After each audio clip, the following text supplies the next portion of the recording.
بسم الله الرحمن الرحيم وإذ أخذ الله ميثاق النبيين لما آتيتكم من كتاب وحكمة ثم جاءكم رسول مصدق لما معكم لتؤمنن به ولتنصرنه قال أأقررتم وأخذتم على ذلكم إصري قالوا أقررنا قال فاشهدوا وأنا معكم من الشاهدين فمن تولى بعد ذلك فأولئك هم الفاسقون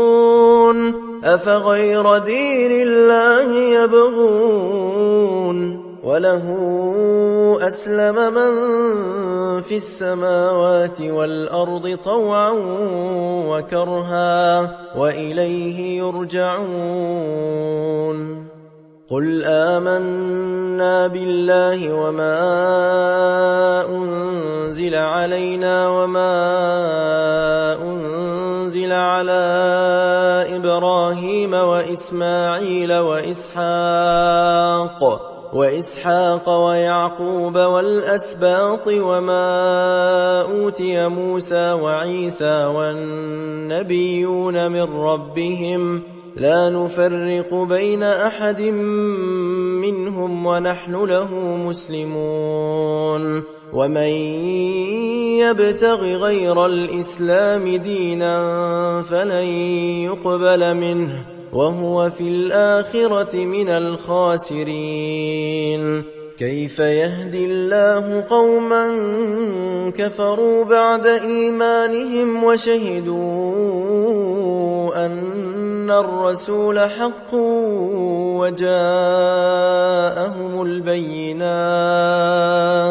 والله لا يهدي القوم الظالمين أولئك جزاؤهم أن عليهم لعنة الله والملائكة والناس أجمعين خالدين فيها لا يخفف عنهم العذاب ولا هم ينظرون إلا الذين تابوا من بعد ذلك وأصلحوا فإن الله غفور رحيم إن الذين كفروا بعد إيمانهم ثم ازدادوا كفرا لن تقبل توبتهم وأولئك هم الضالون